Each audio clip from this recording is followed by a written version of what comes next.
नमस्कार मित्रों। उपेंद्र नाथ रैना साहित्य संवाद के इस मंच से मैं पुनः आपका स्वागत करता हूं, हार्दिक अभिनंदन करता हूं।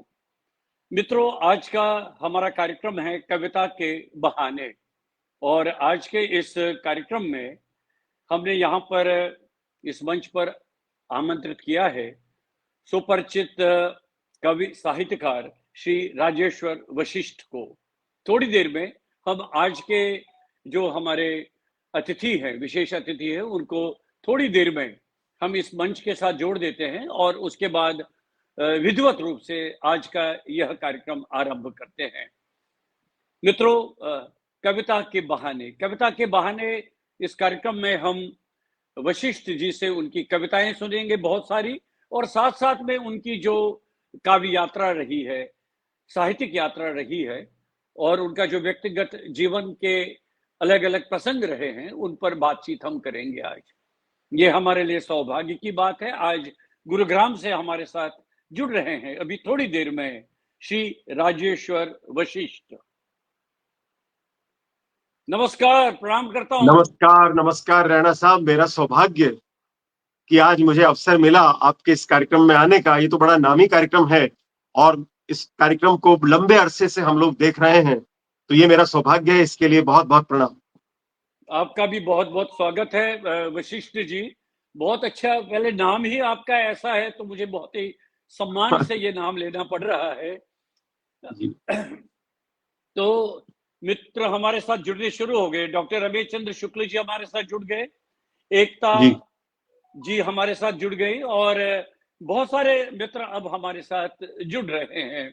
मैं उनका स्वागत करता हूं और ये इस मंच के लिए सौभाग्य की बात है। आप जैसे विद्वान व्यक्ति, कवि, साहित्यकार हमारे साथ जुड़ गए हैं।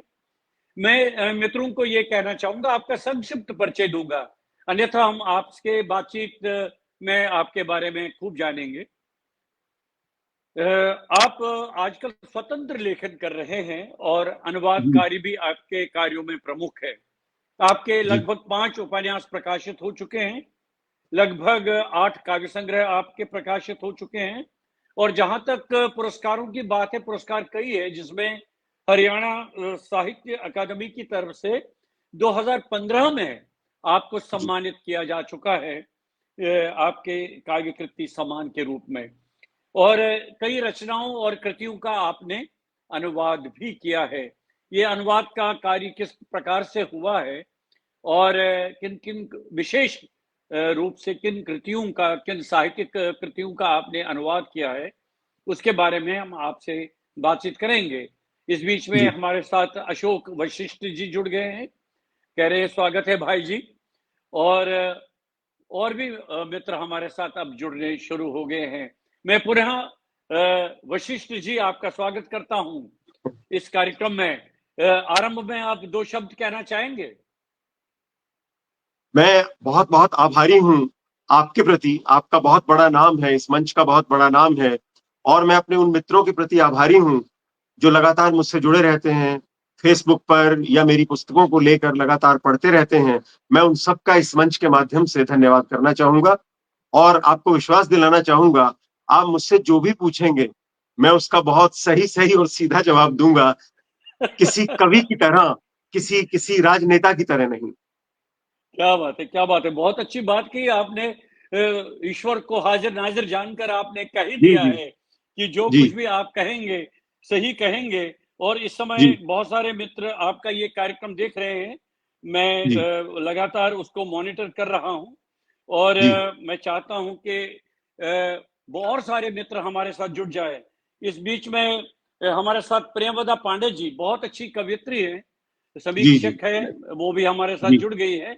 मैं उनका भी हृदय से आभार व्यक्त करता हूं। और सरिता कुमार जी हमारे साथ जुड़ गई और विकेश निझावर जी हमारे परम मित्र हैं, बहुत अच्छे कवि साहित्यकार हैं, वे भी हमारे साथ जुड़ गए। तो वशिष्ठ जी, हम आपकी कविताओं के बहाने आपके कुछ व्यक्तिगत प्रसंगों के बारे में जानना चाहेंगे। तो आपका जो जीवन है, आपका बचपन है, किन गली कूचों में, किन पाठशालाओं में बीता है, उसके बारे में थोड़ा सा याद करिए उन दिनों को। देखिए, मेरा जन्म हरियाणा में एक स्थान है भिवानी, भिवानी में मेरा जन्म हुआ और उसके बाद मैं भिवानी में रहा। मेरे नाना रहते थे भिवानी के पास ही, एक छोटा सा कस्बा है चरखी दादरी। तो मैं अपने नाना के पास भी कुछ दिनों के लिए रहा। वहां भी कुछ दिन आरंभिक रूप से वहां पर एक वैश्य स्कूल होता था, वहां पढ़ा। उसके बाद आगे की पढ़ाई मैंने वैश्य कॉलेज भिवानी से की। मैंने अपना ग्रेजुएशन 1978 में वैश्य कॉलेज भिवानी से किया। उसके बाद की अगर मैं बात करूं तो ग्रेजुएशन पूरा भी नहीं हुआ था, उससे पहले मुझे आकाशवाणी में जॉब मिल गया। 2 साल मैं आकाशवाणी रोहतक में अनाउंसर रहा, क्या बात हरियाणवी है। और हिंदी दोनों भाषाओं के लिए। लेकिन रेडियो में, हालांकि अब भी मेरे सपने में रेडियो ही आता है। बैंक में जो बाद में मैंने नौकरी की, मुझे बिल्कुल याद नहीं रहता उसके बारे में। लेकिन फिर भी उस जमाने में मुझे लगा स्टाफ आर्टिस्ट वर्सेस, आप तो आकाशवाणी से जुड़े रहे हैं, आप इस बात को जानते हैं। उस जमाने में ये लगता था कि जो अनाउंसर्स हैं, प्रोड्यूसर्स हैं, इनका न जाने क्या होगा। तो बस ऐसा सोचते सोचते मैं भी वहां से रिजाइन किया और पत्रकारिता में आ गया। कुछ दिन पत्रकारिता की, उसके बाद जयपुर चला गया। राजस्थान विश्वविद्यालय से मैंने अपना एमए किया, एमफिल किया। और उसके बाद उन दिनों नौकरियां निकल रही थी हिंदी अधिकारियों की बहुत अधिक बैंकों में। तो 1984 में मैंने इलाहाबाद बैंक में एज ऑफिसर ज्वाइन किया कलकत्ते में। तो ये आरंभिक यात्रा रही सर। बहुत बढ़िया, बहुत अच्छा। देखिए जो शुरुआती जिंदगी के दौर होते हैं वो बहुत ही याद रखने के लायक होते हैं, क्योंकि जी। आपके ऐसे अनुभव उनमें से गुजरना पड़ता है जो आगे फिर बहुत काम आते हैं। तो ये साहित्यिक रुचि कैसे पैदा हुई? क्या परिवार में ऐसा कुछ वातावरण था या देखिए, परिवार में तो एक बात थी। मेरे चाचा हैं, भिवानी में रहते हैं, गाफिल भिवानवी के नाम से लिखते हैं। तो वो क्या बात है। उर्दू में लिखते थे और गजलें वगैरह लिखते हैं, लगातार अब भी लिख रहे हैं। मेरे जो ग्रैंडफादर थे, उन्हें उर्दू शायरी का बहुत शौक था। और वो तो हिंदी जानते ही नहीं थे उस जमाने में, आप जानते हैं लोग उर्दू ही जानते थे। तो मैं मेरे ख्याल से 7th या 8th क्लास में रहा हूंगा, तब उन्होंने मुझे प्रकाश पंडित की एक किताब थी उर्दू की, बेहतरीन शायरी या चुनी हुई शायरी करके एक किताब प्रकाश पंडित की हिंद पॉकेट बुक्स ने छापी थी। वो किताब उन्होंने मुझे दी थी। और तब थोड़ा सा शुरुआती दौर में उस तरह का परिचय उर्दू की शायरी से हुआ। हिंदी की कविताएं भी पढ़ने लगा। और लेकिन मजेदार बात यह है कि आरंभिक दौर में कविताओं की तरफ मेरा रुझान बहुत अधिक नहीं था। मैंने उपन्यास और कहानियां खूब पढ़े, लाइब्रेरी से लेकर मैं पढ़ता था। लेकिन उसके बाद जब मैं ग्रेजुएशन में आया, तो ग्रेजुएशन के बाद मैंने लगातार हिंदी भी एक मेरे पास विषय था। हालांकि मैंने अपना ग्रेजुएशन साइकोलॉजी ऑनर्स के साथ किया था। क्या लेकिन बात है, क्या बात है। तब भी मैं लगातार पढ़ता रहा। और दूसरी बात मैं कहूँ, साहित्य को लेकर जो एक सही समझ मुझे आई, वो मैंने जब आकाशवाणी रोहतक को ज्वाइन किया, तो वहां पे कुछ ही दिन पहले उनकी मृत्यु हुई है। मुझे बिल्कुल पुत्रवत स्नेह रखती थी, आशा शुक्ला जी होती थी, प्रोड्यूसर थी।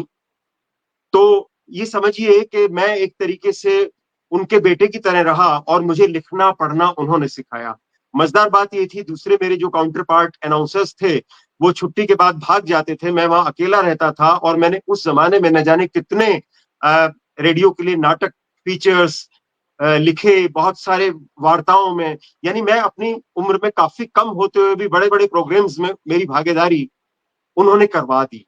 और इस तरीके से आज वो इस दुनिया में नहीं है, लेकिन मेरे लिए वो सरस्वती तुल्य हैं। उन्हीं का आशीर्वाद मेरे साथ रहा। तो साहित्यिक रुचि सही मायने में उन्होंने उत्पन्न की। और उसके बाद मैं लगातार लिखता रहा। 1983 में, 1983 में जब मैं एमफिल कर रहा था, एमए करने के बाद, उस वक्त मेरा पहला उपन्यास आ गया। मैं एक्चुअली मैं राजस्थान विश्वविद्यालय में था। कई मित्र थे मेरे, कृष्ण कल्पित हमारे सीनियर थे, हमसे आगे थे। एक सज्जन और थे, रामानंद राठी, वे कहानियां लिखा करते हम्म। थे। तो उस जमाने में मुझे भी शौक लगा कि कल्पित जी की किताब आ गई है, कविता की किताब आ गई, रामानंद राठी अपनी किताब तैयार कर रहे हैं, तो मैंने कहा कि मैं भी एक किताब लिखूंगा। और जो मुट्ठी भर लड़ाई उपन्यास था, वो सही माने में अब मुझे लगता है वो एक तरीके से मेरी व्यक्तिगत डायरी थी। उसमें मेरी क्या अपनी बात बहुत है। सारी कुंठाएं, मेरा अपना जीवन, मेरे आसपास की चीजें थी। लेकिन सबसे अच्छी बात ये थी कि कुछ दिन के लिए मैंने पत्रकारिता की थी। वहां का एक अनुभव था, एक रिक्शा वाले का मैंने एक रिपोर्टाज तैयार किया था। वो सारी दोनों कथाओं का घालमेल करके वो अपने आप में एक ठीक ठाक उपन्यास बन पड़ा। तब से उसका एडिशन अवेलेबल नहीं था। उस जमाने में आप जानते हैं लोग हार्ड बाउंड किताबें छपती थी, 1100 किताबें छपा करती थी, 100 किताबें जाती थी समीक्षाओं के लिए। अब की जैसी बात नहीं थी कि आप अपनी जेब का पैसा लगाइए, अगर पैसा ना लगाइए तो पब्लिशर बहुत शराफत से पूछ लेता है, सर कितनी किताबें ले लेंगे, कान को कैसे पकड़ लीजिए। तो आप कहेंगे हाँ भाई 25 30 20 किताबें तो लेंगे ही लेंगे, आफ्टर ऑल मित्रों को भेजनी होती हैं। और दुर्भाग्य ये है हम साहित्यकारों का कि अधिकांश मित्र आपसे अपेक्षा करेंगे कि आप पुस्तक भी भेजें, अपना डाक खर्च भी लगाए, किताब की कीमत भी लगाए, और उसके बाद भी दुर्भाग्य ये है कि किताब मांगने का शौक है, उसके बाद वो किताब के बारे में आपको कोई टिप्पणी नहीं देंगे, कुछ नहीं कहेंगे। ऐसी बहुत सारी महत्वपूर्ण पुस्तक है, बहुत बड़े बड़े लोगों के यहाँ डंप रह गई, हो गई, जो जो कम से कम मुझे तो ये लगता है कि एक तरह की शायद कुछ लोगों को पुस्तक पढ़ के हीन भावना हो जाती है कि हम तारीफ तो कर नहीं सकते, खराब बताने को कुछ है नहीं तो कुछ नहीं कहेंगे। इस दौर से गुजरना पड़ा। नहीं, बहुत बढ़िया, बहुत अच्छा। इस बीच में बहुत सारे हमारे मित्र जुड़ गए हैं, मैं उनका नाम जी जी लेना चाहूंगा। जी जी जी जी मिथिलेश जी राय जी हमारे से जुड़ गए, उमंग सरीन जी, सुजाता जी रागी जी, जी वसुंधरा व्यास जी, गीता शर्मा जी, और डॉक्टर रमेश शुक्ल जी, इस तरह से उर्मिला शुक्ल जी हमारे साथ जुड़ गई, बबीता जी गर्ग जी, एकता कोचर जी, बी सोनी जी, आशमा कौल जी, अनीता कुमार जी, भानु प्रकाश रघुवंशी जी, और सारे बहुत सारे मित्र हमारे साथ लगातार जुड़े हुए हैं। मैं सबको हार्दिक स्वागत करता हूं, और इस मंच के जी साथ आप हमारे साथ रहिए। और राजेश्वर वशिष्ठ जी की बहुत अच्छी कविताएं हैं जो मैंने पिछले दिनों आपकी फेसबुक पर खास करके बहुत जी आती हैं। तो जी आपने जी वशिष्ठ जी प्रेम पर एक कविता पिछले दिनों जिसके बारे में मैंने फिर आपसे भी जिक्र किया है जब आपसे बात जी हुई है, मैं चाहता जी हूं जी कि अगर आपके सामने वो कविता है, उसी कविता से आज का काव्य पाठ आप शुरू करिए। कविता पंत जी भी इस बीच में जुड़ गई है। मैं एक कविता है प्रेम पर जो मैं समझता हूँ शायद आपको पसंद आएगी, हो सकता है ये वो कविता ना हो, दूसरी कविता हो, लेकिन मैं इसे पढ़ रहा हूँ। कविता है प्रेम पत्र। क्या पाए। मैंने एक प्रेम पत्र लिखा आवारा बहती हवा पर। मैंने एक प्रेम पत्र लिखा आवारा बहती हवा पर। हवा के कदम लड़खड़ाए और हवा ने अपनी दिशा बदल ली। मैंने एक प्रेम पत्र लिखा आसमान में लहराती लाल पतंग पर। मैंने एक प्रेम पत्र लिखा आसमान में लहराती लाल पतंग पर। पतंग कटी और एक बच्चे ने उसे अपने घर की दीवार पर लटका दिया। पतंग क्या कटी बात है। और एक बच्चे ने उसे अपने घर की दीवार पर लटका दिया। मैंने एक प्रेम पत्र लिखा कल कल बहती सुरमई नदी के मीठे जल पर, और नदी जाकर समुद्र में समा गई। अरे है, क्या बात मैंने है, क्या बात है। जी मैंने एक प्रेम पत्र लिखा नाग चंपा के महकते पुष्प पर। मैंने एक प्रेम पत्र लिखा नाग चंपा के महकते पुष्प पर और चिड़िया को दे दिया। चिड़िया उसे लेकर इधर उधर उड़ी और किसी घने जंगल में जाकर छिप गई।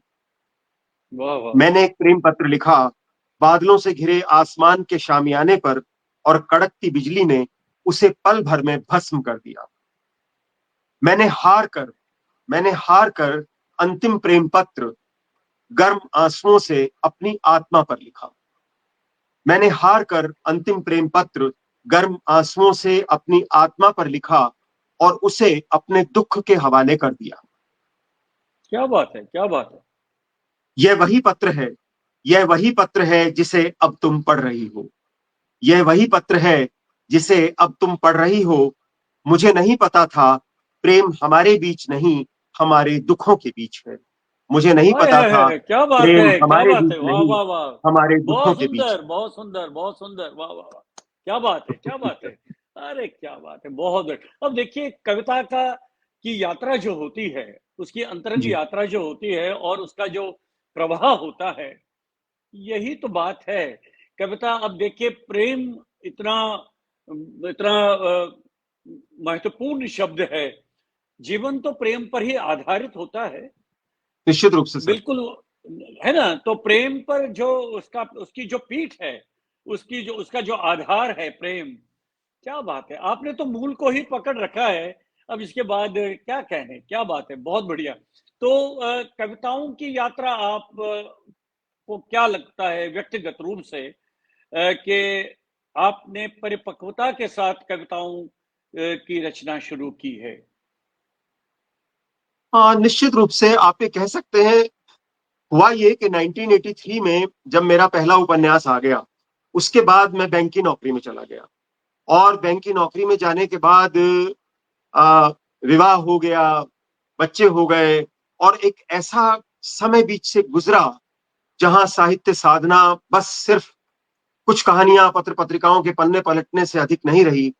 मैं बहुत ईमानदारी के साथ आपको बताना चाहूंगा कि उस बहुत लंबे अंतराल में मैंने कुछ नहीं लिखा।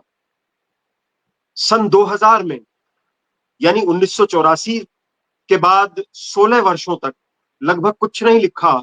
सन 2004 में मैं कलकत्ते में था, और कलकत्ते में हम कई मित्रों ने बैठकर प्लानिंग की कि हम एक कविता की पत्रिका शुरू करते हैं।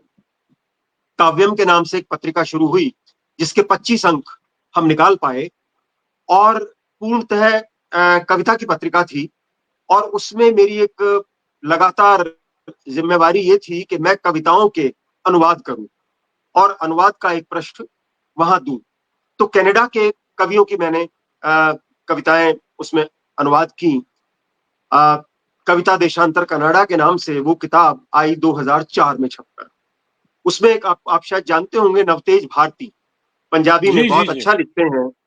जी, अब जी, भी जी। बड़ी मोटी किताब उनकी आई है, मेरे पास है। तो नवतेज भारती की कुछ पंजाबी से मैंने कविताएं अनुवाद की। तो धीरे धीरे मुझे ये लगने लगा कि बैंक की नौकरी में जो अनुवाद हम करते हैं या कराते हैं, उस अनुवाद में रस नहीं है। और वो तो एक मजबूरी है, हमें तनख्वाह मिलती है, वो काम करना है। वहां तो कभी एनुअल रिपोर्ट्स बन रही हैं, कहीं कोई स्कीम्स आ रही हैं, पब्लिसिटी आइटम्स हैं। वो अपने आप में एक अलग बात थी। लेकिन साहित्य के साथ उस अनुवाद ने मुझे जोड़ा। देखिए, मजेदार बात यह है, लोग ये कहते हैं कि अनुवाद साहित्य से काट देता है। मेरे साथ ऐसा नहीं हुआ। अनुवाद ने मुझे जोड़ा साहित्य में, और मैं उसके बाद लगातार लिखने पढ़ने लगा। 2013 की बात है। 2013 में मेरा ट्रांसफर हो गया हेड ऑफिस कलकत्ता। और वो पोस्ट ऐसी थी जहां मैं पूरे देश भर के राजभाषा के कार्यों को देख रहा था। बहुत आना जाना, इधर ढेर सारी मीटिंग्स होती थी। तब मैंने ये तय किया कि 5 साल के बाद मेरा रिटायरमेंट 2018 में हो जाएगा। तो अब मुझे गंभीरता से अपने पर ध्यान देना चाहिए। और तब मैंने जो लगातार लिखना शुरू किया, फिर मैंने पीछे मुड़कर नहीं देखा। आज इतना साहित्य मेरे पास है। जो लोग लगातार लिख रहे थे पिछले 30-40 वर्षों में, बड़ी बात नहीं बोल रहा हूं, क्षमा चाहते हुए बोल रहा हूं ईश्वर से, उनसे कहीं अधिक मैं लिख चुका हूं, और लिख रहा हूं, लगातार लिख रहा हूं। तो आप ये स्थिति है। देखिए देखिए देखिए, आपने उपन्यास भी लिखे और जी। आपने कविताएं भी लिखी। जी। तो आप को क्या लगा कि आप किसमें अपना जो वर्चस्व है उसमें आप जमा पाएंगे कविताओं में, जबकि दोनों विधाओं में आपने लिखना शुरू कर दिया था। तो कौन से कहाँ सहजता रही आपके लिखने में? देखिए सर, मैं मानता हूं भाषा मेरी कवि की है। जब मैं गद्य भी लिखता हूं, तो उसमें भी कविता की भाषा, कविता के बिंब, मैं मेरा गद्य भी उसी तरह का है। लेकिन मैं कहूं आपसे कि जब मैंने कविता नहीं लिखी थी, मेरा पहला उपन्यास भी मैं पढ़ता हूं, तो उसका गद्य भी वैसा ही है। तो कहना चाहिए, मुझमें कवि जैसा गद्य और उपन्यास की भाषा, कहानी बुनने की चीज, वो कहीं आरंभ से ही थी। और एक बात मैं आपसे शेयर करना चाहूंगा। निर्मल वर्मा का मैं बहुत बड़ा प्रशंसक रहा। अज्ञे को मैंने क्या खूब बात है! पढ़ा, कविता भी पढ़ी, उपन्यास भी पढ़ा। निर्मल वर्मा ने तो खैर गद्य ही लिखा, सारा उनका गद्य में पढ़ा। और दिल्ली में करोल बाग में हम लोग एक जमाने में रहते थे। उनके भाई राम कुमार करोल बाग में ही रहते थे, अजमल खान रोड की तरफ से, जो एक अंदर WPA में, वेस्ट जी, जी। एक्सटेंशन एरिया में। तो वहां मैं, यानी मैं जब मेरे ख्याल से 10th 11th क्लास में था, तब मैंने उनका वेदिन पढ़ लिया था। और एक दिन अचानक किसी ने बताया, अरे यहीं तो रहते हैं निर्मल वर्मा। मैं उनके पास पहुंच गया, बड़े खुश हुए। उसके बाद एक ऐसा जुड़ाव हो गया कि मैं लगातार निर्मल वर्मा को पढ़ता रहा। और यानी मैं वैसी भाषा लिखना चाहता था। मैं अगर बहुत सीधी भाषा में कहूं, तो मैं उनकी नकल करने लगा। मुझे लगा जैसा वो लिखते हैं मैं वैसा लिखूं। जिस तरह क्या की बात है। उपमाएं वे देते हैं, जिस तरह के बिन वे बुनते हैं, मैं वैसा करूं। तो धीरे धीरे नकल करते करते मुझे अकल आ गई और मैं सीख गया। इसी तरह से कविता का मुहावरा मुझे निराला से मिला, मुझे अज्ञेय से मिला। बहुत सारे छायावादी कवियों को मैंने पढ़ा, लेकिन उन्होंने मुझे ज्यादा प्रभावित नहीं किया। कल ही दिनकर पर एक चर्चा थी, दिनकर की उर्वशी ने मुझे बहुत कुछ दिया। तो इस तरह से मैं आपको बताना चाहूंगा कि मैं लगातार साहित्य से जुड़ा रहा। और एक बड़ा मैं एक एग्जाम्पल आपको दूं जो बड़ा कहना चाहिए देशज है। हमारे यहाँ क्या होता है, जब हैंडपंप से पानी निकालते हैं तो उससे पहले एक बाल्टी भर के हैंडपंप में डालते हैं। मैं यही कहता हूं, अगर आप कुछ लिखना चाहते हैं तो उससे पहले कुछ पढ़िए। क्या बात अगर है, आप क्या बात है वो। अगर अगर आप किसी अच्छी कविता के संग्रह को पढ़ रहे हैं तो उनके बीच से कोई ना कोई दिमाग में आइडिया आएगा और आप भी एक अच्छी कविता लिख लेंगे। आप जिस दिनों लगातार अच्छे उपन्यास पढ़ रहे हैं, कहानियां पढ़ रहे हैं, तो आपको भी लगेगा हाँ कुछ पढ़ लिया, कुछ नया निकल रहा है, और आप कहानियां लिखेंगे, उपन्यास लिखेंगे। मौलिकता रहेगी, मौलिकता कहीं नहीं जाएगी, नकल करने की जरूरत नहीं है, लेकिन चीजें उसके बीच से ही निकल कर आती हैं। हम कहीं बहुत ना अच्छी कहीं बात कही सीखते हैं, कहीं ना आप कहीं हम व्यक्तिगत पर रूप से, प्रभाव, कहीं ना कहीं व्यक्तिगत हम पर रूप प्रभाव, कोई ना कोई छाप तो रहती ही है। वही वही मैं कह रहा हूँ आपसे। आपने जी जैसे कहा कि निर्मल वर्मा जी की भाषा को आप इतने उससे प्रभावित हो गए, आप स्वयं जी चाहते थे कि वैसी उस तरह की भाषा और शिल्प में आप लिखें, आपका जी। लेखन भी रहे। तो ये तो खुद आप इसको स्वीकार कर रहे हैं। तो बात हम आगे जारी रखेंगे। आप जी एक कविता और आपसे पहले सुनना चाहेंगे। मैं एक कविता, कुछ राजनीतिक कविताएं भी मैंने लिखी, थोड़ा सा वहां आपको लेके चलता हूँ। दौर है इस समय। ये कविता है फ्योदोर दोस्तोयेवस्की के जन्मदिन पर। दोस्तोयेवस्की जी का जन्मदिन दिसंबर में आता है और उस पर यह कविता लिखी गई है। महीने और तारीखें हर वर्ष आती हैं, महीने और तारीखें हर वर्ष आती हैं, जैसे आते हैं मौसम और ऋतुएं। कैलेंडर में कहाँ होता है कोई जीवंत नयापन। समय के रेत पर उभरते हैं पीड़ा के समय के रेत पर उभरते हैं पीड़ा के पुराने निशान, और हम चमगादड़ों की तरह लटक जाते हैं समय के अंधे कुएं में। इतिहास में दर्ज है, फ्योदोर दोस्तोयेवस्की को इसी दिन रूस की एक अदालत ने सुनाई थी मौत की सजा, क्योंकि उन्होंने पढ़ी थी बेलेंस्की की कई पुस्तकें। उनके थैले से बरामद हुई थी गोगोल के नाम पत्र। सरकार को शक था कि वह प्रचारित कर रहे हैं ऐसा दर्शन जो आलोचना करता है रूसी राजनीति और ईसाई धर्म की। जार निकोलस के परिवर्तित आदेश पर करते हुए मौत की सजा खारिज, हाथ पांव बांधकर फ्योदोर दोस्तोयेवस्की को भेज दिया गया साइबेरिया की ठंडी घुटन भरी कैद में, जहां रहते थे कैदी किसी सुअर बाड़े की तरह, और उन्हें सोना पड़ता था सिरहाने रखकर बाइबिल का न्यू टेस्टमेंट। लिखना संभव नहीं था, लिखना संभव नहीं था साइबेरिया में रहते हुए, पर दिमाग में बुन लिया गया अपराध और दंड जैसा वृहद कथानक। कई हजार पृष्ठों की पुस्तक है, क्राइम एंड पनिशमेंट। लिखना संभव नहीं था साइबेरिया में रहते हुए, पर दिमाग में बुन लिया गया अपराध और दंड जैसा वृहद कथानक। आज दुनिया भर की उदार और नीति सम्मत सरकारें भी कब चाहती हैं कि कुछ पढ़े लिखे लोग परिष्कृत करें समाज, संस्कृति और व्यवस्था को, और उन्हें बांध दें किसी नागपाश में, क्योंकि सरकारों को चुनते हैं ऐसे नागरिक जो हर तापमान पर निरापद होते हैं गीली लकड़ियों की तरह। चाहे जैसे भी गठित हों, सरकारें अपनी प्रकृति के अनुसार असुरक्षित होती हैं, दुधमुहे नन्हे बच्चों की तरह, जो प्राय रहती हैं अपने पूर्व जन्मों के भयों से आक्रांत। मुझे नहीं लगता इन 150 वर्षों में बदला है दुनिया भर की सरकारों का चरित्र। मुझे नहीं लगता इन 150 वर्षों में बदला है दुनिया भर की सरकारों का चरित्र। मुझे नहीं लगता इन 150 वर्षों में जरा भी बदला है दुनिया भर के लेखकों का चरित्र। लेखकों के झोले में से अब भी बरामद हो सकती हैं ऐसी कई किताबें या विचार जिन्हें टाइम बम की तरह तुरंत निष्क्रिय करना चाहेगी कोई भी सरकार। इसलिए संचार क्रांति के युग में भी लेखक अभिशप्त हैं। कड़ी सजा के लिए साइबेरिया के यातना शिविर एक माउस क्लिक पर घृणा की चादर लपेट कर घुस आए हैं लेखकों के खुले घरों में। सरकारें और धर्मरक्षक आश्वस्त हैं कि बदलते हालात में अपने घरों में ही तड़पते चूहों की तरह दम तोड़ देंगे सारे बुद्धिजीवी। सच बताना फ्योदोर दोस्तोयेवस्की, क्या यही नहीं सोचा था रूस में जार ने? सच बताना क्या फ्योदोर बात है, दोस्तोयेवस्की, क्या यही नहीं सोचा था रूस में जार ने? क्या बात है, बहुत बढ़िया, बहुत अच्छी बात है। अच्छा ये बताइए कि कविता के बहाने हम कविता जी, के एक महत्वपूर्ण पक्ष पर आपसे बात करना चाहेंगे। जी, अक्सर जी, ये बिल्कुल। देखा गया है कि जब आप गद्य लिखते हैं, उपन्यास लिखते हैं, कहानियाँ लिखते हैं, तो उसके लिए लोगों तक, पाठकों तक पहुँचना बहुत आसान इसलिए रहता है कि प्रकाशकों के माध्यम से उसको वरीयता दी जाती है। जब तक ये पुस्तक जी, आएगी नहीं, तब तक तो पाठकों के समक्ष तो पहुँचेगी नहीं। जी। लेकिन जहाँ पर कविता का सवाल आता है, काव्य संग्रह का सवाल आता है, उस पर क्यों ज़्यादा संकोच होता है कि पता नहीं आगे इसकी क्या स्थिति रहेगी? आपका व्यक्तिगत अनुभव क्या कहता है कि क्या कविता का होना ज़रूरी नहीं है इस रूप में? देखिए, ज़रूरी तो हर विधा का होना है। कविता और उपन्यास तो चलिए फिर भी कविता की स्थिति तो ये है कि इन दिनों शायद सबसे अधिक कविता ही लिखी जा रही है। वे लोग भी कविता लिख रहे हैं जो जानते ही नहीं कविता होती क्या है। क्योंकि सबसे बड़ा परिवर्तन मैं आपको बताऊँ, फेसबुक के आने से हुआ। पुराने ज़माने में मेरे पास बहुत सारी रंगीन पर्चियाँ एक ज़माने में जमा थी। आप धर्मयुग को, साप्ताहिक हिंदुस्तान को, अन्य ढेर सारी पत्रिकाओं को, हंस को जब कभी भेजते थे, तो कविता के साथ या कहानी के साथ एक स्लिप नत्थी होके आ जाती थी।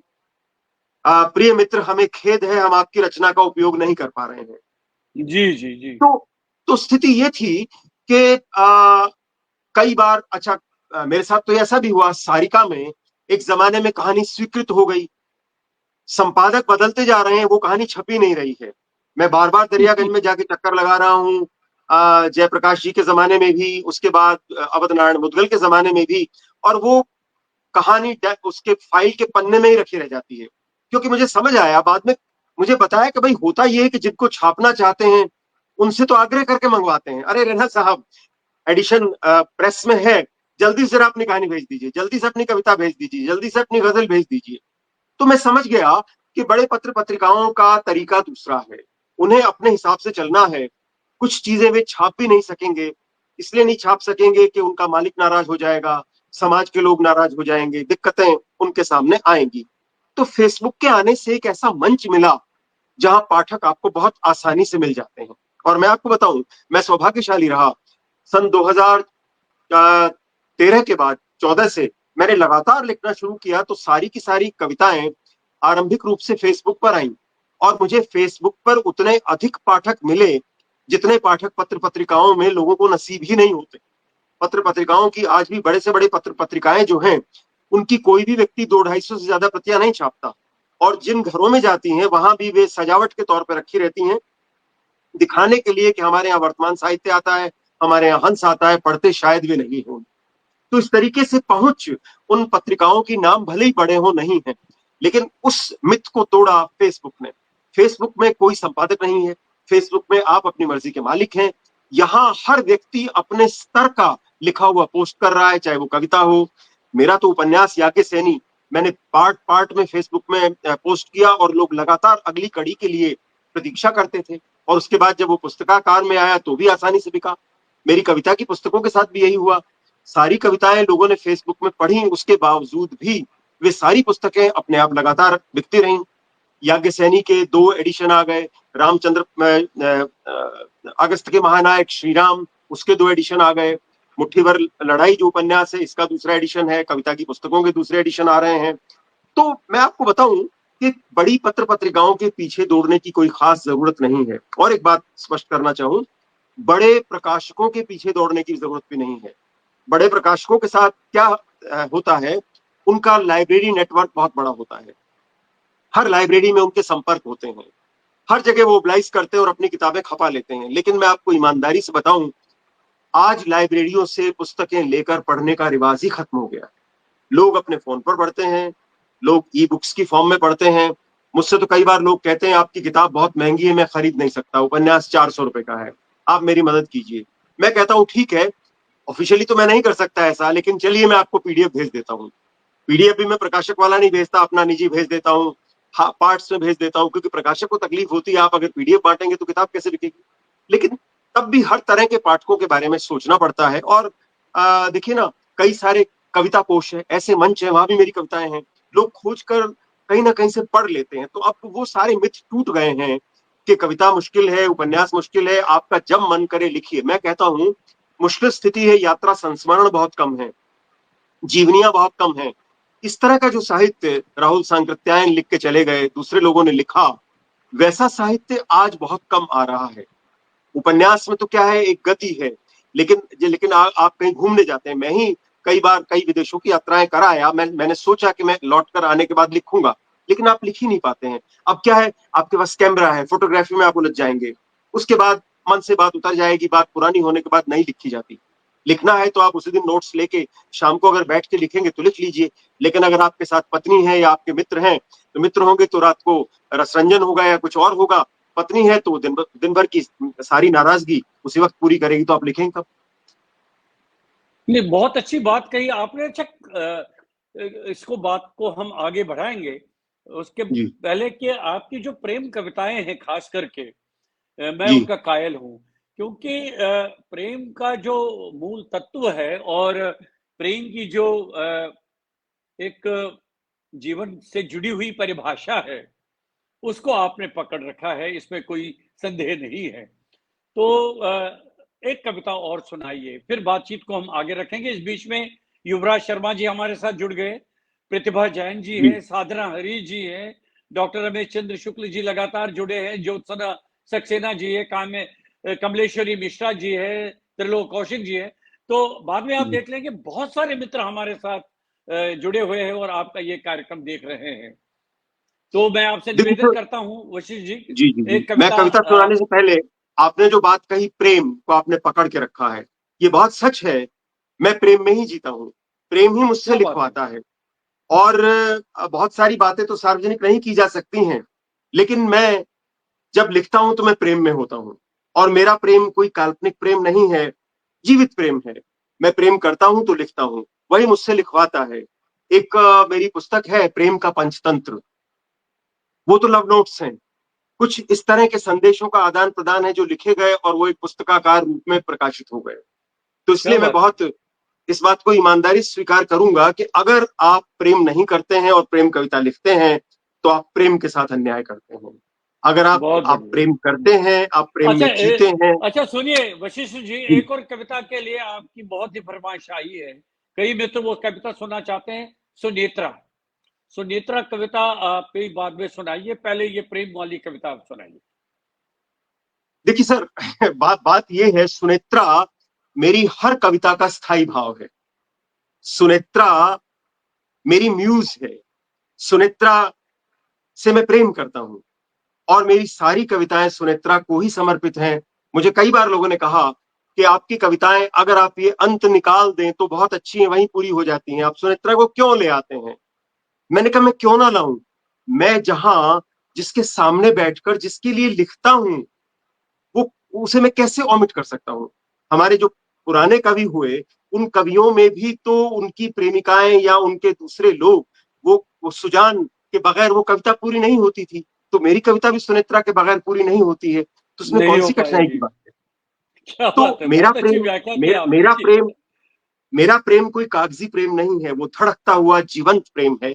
और उस प्रेम को भोगते हुए, उस प्रेम को सही मायने में जीते हुए मैं कविताएं लिखता हूँ। और मेरी कविताएं जीवित कविताएं होती हैं, वे मात्र शब्द नहीं हैं, उनमें आत्मा भी है, उनका शरीर भी है। क्या बात है, अब वो सुनाइए कविता वो प्रेम वाली, आपका स्वागत चलिए, है। एक कविता मैं आपको सुनाता हूँ। आपने प्रेम की बात की तो प्रेम की कविता सुनाता हूँ।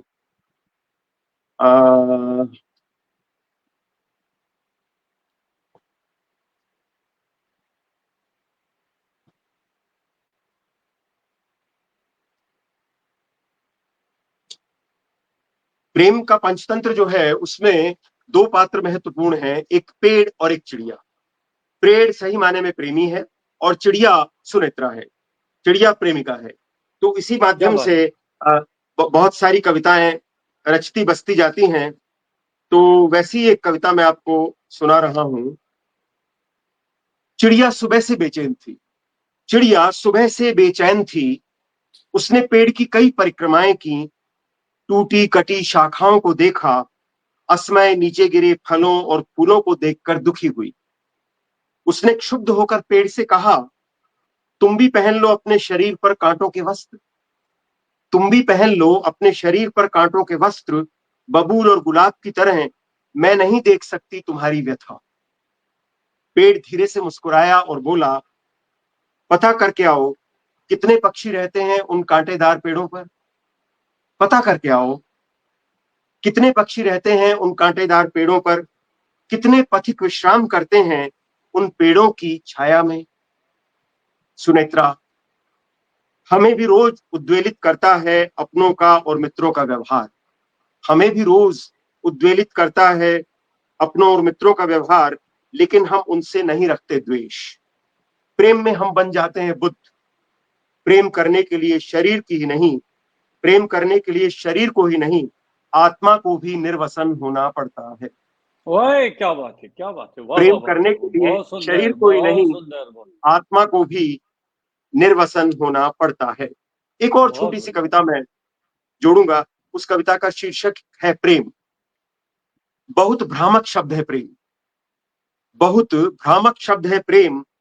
पुरुष ने स्त्री से प्रेम किया अपनी शर्तों पर, पुरुष ने स्त्री से प्रेम किया अपनी शर्तों पर और लिटा दिया उसे तलवार की धार पर। पुरुष क्या ने बात है, प्रेम किया अपनी शर्तों पर और लिटा दिया उसे तलवार की धार पर। स्त्री ने प्रेम किया पुरुष से डूबकर उदारता के साथ और दे दी अपने संसार की चाबी। ओए स्त्री ने प्रेम किया पुरुष से डूबकर उदारता के साथ और दे दी अपने संसार की चाबी। अब हालात ये हैं, अब हालात ये हैं कि स्त्री नहीं बदल सकती करवट। अब हालात ये हैं, स्त्री नहीं बदल सकती करवट और पुरुष भोगता है उसे तड़पाते हुए। ओए, अब है, हालात ये क्या बात हैं कि स्त्री नहीं बदल सकती करवट और पुरुष भोगता है उसे तड़पाते हुए। दुनिया भर की स्त्रियों, समझ लो, सह अस्तित्व के लिए प्रेम और उदारता की नहीं, विवेक और दृढ़ता की भी जरूरत होती है। वाह वाह दुनिया भर वाह की वाह, क्या स्त्रियों, समझ लो, सह अस्तित्व के लिए प्रेम और उदारता की नहीं, विवेक और दृढ़ता की जरूरत होती है। सुनेत्रा, अब भी जाग जाओ, सुनेत्रा, अब भी जाग जाओ। वाह वाह वाह वाह, क्या बात है, क्या बात है, क्या बात है। मैं आपसे निवेदन करूंगा वशिष्ठ जी, बहुत जी सारे मित्र हमारे साथ जुड़े हैं, मेरे लिए अब जी असंभव हो पा रहा है सबका नाम लेना, लेकिन जी। बाद में जब आप कमेंट्स देख लेंगे तो मैं आपसे निवेदन करूंगा, आप समय निकाल कर उनके जो कमेंट्स है उनका आप उत्तर दे दीजिएगा। निश्चित रूप से मैं उत्तर दूंगा सर। मैं हमेशा अपने मित्रों का सम्मान करता हूं। मैं इस बात को बहुत अच्छी तरह समझता हूं कि आज अगर थोड़ी बहुत मेरी पहचान है तो मित्रों के माध्यम से ही हुई है। उन्होंने मेरी रचनाओं को पसंद किया और उन्होंने ही मेरे मुझे प्रोत्साहित किया लगातार लिखने के लिए। मैं कृतज्ञ हूं उनके प्रति।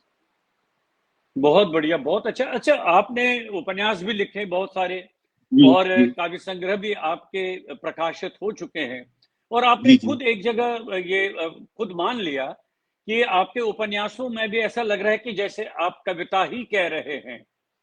तो हाँ हाँ। ये बताइए तो फिर अंतर क्या रह गया? तो फिर आप केवल काव्य ही लिखते, गद्य लिखने की क्या आवश्यकता थी? नहीं, देखिए सर, उसमें एक फर्क है। ये कंफ्यूजन बड़ा कई बार होता है। जैसे मैं आपको बात बताऊं, पंजाब यूनिवर्सिटी चंडीगढ़ में एक प्रोफेसर साहब हैं, उनके अंडर एक लड़का मेरे काम पर, मेरी मेरी राइटिंग्स पर डॉक्टरेट कर रहा है। तो ये सवाल तो मुझसे उन प्रोफेसर साहब ने पूछा कि आपकी कई कविताएं गद्य हो जाती हैं। तो मैंने यही कहा, सर मेरा जो गद्य है वो भी तो कई बार कविता हो जाता है। तो 11वीं शताब्दी में भास जैसे बड़े संस्कृत के विद्वान ने ये कह दिया था कि कविता गद्य में भी लिखी जा सकती है और गद्य में कविता भी लिखी जा सकती है। यानी ये आदान प्रदान कोई अशोभनीय नहीं है, अवांछित नहीं है। ये आदान प्रदान तो चलता है। बस हम ये कह देते हैं, यहाँ कवि की भाषा है और यहाँ कविता में हम कह सकते हैं कि ये गद्यकार ने कविता को गद्य कविता के रूप में परिवर्तित कर दिया है। विदेशी कविताओं में भी यही होता है। आप जो अंग्रेजी की कविताएं हैं, अमेरिकन जो अभी लेटेस्ट जो पोएट्स हैं, उनकी देखिए वो बिल्कुल पैराग्राफ्स में है, वो कविता की तरह टूट कर लिखा नहीं गया है, वैसी कविताएं हैं। तो उस तरह कई कविताएं मैंने अनुवाद की थी। मैं आपको बहुत ईमानदारी से इस बात को स्वीकार करना चाहूंगा, दुनिया भर का साहित्य पढ़ने की वजह से, उसका अनुवाद करने की वजह से, जैसे जापान से बहुत सारी कविताएं मैंने अनुवाद की जो कई पत्र पत्रिकाओं में छपी, तो मुझे बहुत कुछ सीखने को दुनिया भर से मिला। मैं सिर्फ जो परंपरा से मैंने सीखा, अपने हिंदी के लेखकों से सीखा, कवियों से सीखा, वो अपनी जगह पर रहा। लेकिन आप इस बात को जानते हैं, अज्ञे ने भी बहुत सारे लेखकों को बाहर से पढ़ा। और मैं अभी की बात करूं तो मैं एक व्यक्ति से बहुत प्रभावित रहा कविता में, अशोक वाजपेयी जी से। यानी राजनीतिक स्तर पर लोग चाहे जो बातें करें, लेकिन वो अपनी अपनी जगह है। लेकिन वो कवि तो बहुत अच्छे हैं, इस बात में कोई दो राय नहीं है। उनके पास सत्ता रही तो सत्ता का उपयोग सभी करते हैं, उन्होंने भी किया। आज भी उनके पास बहुत सारे फंड्स हैं, रजा फाउंडेशन है, तो बहुत बड़ी बड़ी चीजें हैं। लेकिन वे बहुत अच्छे कवि हैं और उन्होंने बहुत अच्छे अनुवाद भी किए हैं। तो मैं निश्चित रूप से आपको बताऊं, मेरी पहली पुस्तक जो कविता देशांतर कन्नड़ा थी, वो भूमिका में मैंने उनको ही धन्यवाद दिया था कि मैं लगातार आपके अनुवाद या आपके किए कर्म को पढ़कर ही मैंने सीखा है। तो इसलिए कोई बहुत दिक्कत की बात नहीं होती। चाहे आपकी भाषा कवि की रहे तो गद्य वो और ज्यादा कहना चाहिए रस से भरपूर हो जाता है। और अगर कविता में गद्य आता है तो कविता थोड़ी थोड़ी प्रौढ़ हो जाती है। यानी गंगा जब पहाड़ से बह के आती है तो वो कविता होती है, जब वो मैदान में आ जाती है, जब हरिद्वार से लेके वो बनारस और आगे पटना तक बहती है, तो वो फिर गद्य कविता की तरह बहती है, किसी प्रौढ़ा की तरह धीरे धीरे धीरे धीरे आसान होके चलती है। तो वही बात है। तो आपने अनुवाद कार्य भी बहुत किया है, जी जी तो जी। आपका व्यक्तिगत अनुभव क्या रहा है जो मौलिक रचना को जब आप दूसरी भाषा में अनुदित करते हैं, उसका आप दूसरी भाषा में जिसको हम भावानुवाद ही कह सकते हैं, तो उसकी मौलिकता को बचाने में कितना श्रम करना पड़ता है जो मूल रचना होती है? देखिए, मौलिकता को बचाने में बहुत श्रम करना पड़ता है। अगर मैं ईमानदारी की बात कहूं तो सारा का सारा कंटेंट रिक्रिएट करना पड़ता है। सारी की सारी भावना और आत्मा रखते हैं, बस पूरा शरीर बदलना पड़ जाता है। क्योंकि अनुवाद के बारे में लोगों ने बहुत तरह की बातें लोग कहते हैं कि अनुवाद एक कंप्रोमाइज है, अनुवाद में न्याय नहीं होता है। मैं मानता हूं थोड़ा बहुत विचलन होता है, लेकिन फिर भी कई बार अनुवाद भी इतना सुंदर बन पड़ता है। जैसे अभी एक आध कहानियां मैंने इधर उधर डाली जो लोगों ने काफी पसंद की, तो उन्हें रिक्रिएट करना पड़ेगा। जैसे मैं आपको बात बताऊं, एक किताब मेरे लिए चैलेंज थी, पेंगुइन से एक अनुवाद का काम मेरे पास आया। गौर गोपाल दास हैं, गौर गोपाल दास बहुत बड़े मोटिवेशनल स्पीकर हैं और भगवा वस्त्रधारी हैं, इस्कॉन से जुड़े हैं। तो उनकी जी, जी। किताब, हाँ, उनकी उनकी पुस्तक मेरे पास आई तो ये कहा गया कि देखिए भाई, ये दार्शनिकता को लिए हुए है, प्रैक्टिकलिटी है, लोगों को सिखाने वाली किताब है। लेकिन हम ये चाहते हैं कि अंग्रेजी में लोग इसे पढ़ रहे हैं, इसी तरीके अंग्रेजी में वो 7-8 लाख की संख्या में बिक गई, तो इसका अनुवाद वैसा ही होना चाहिए। मैंने कहा ठीक है, मैं इसको चैलेंज की तरह एक्सेप्ट करता हूं।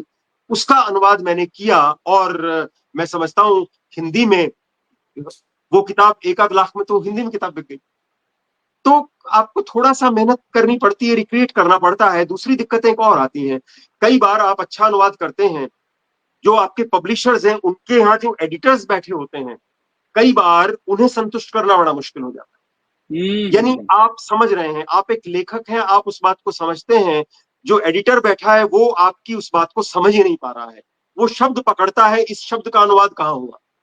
आप कहते हैं इस शब्द का अनुवाद शब्दशः नहीं हो सकता है, एक शब्द इसके स्थान पे नहीं है, ये एक एक्सप्रेशन है, तो उन्हें संतुष्ट करना बड़ा मुश्किल होता है।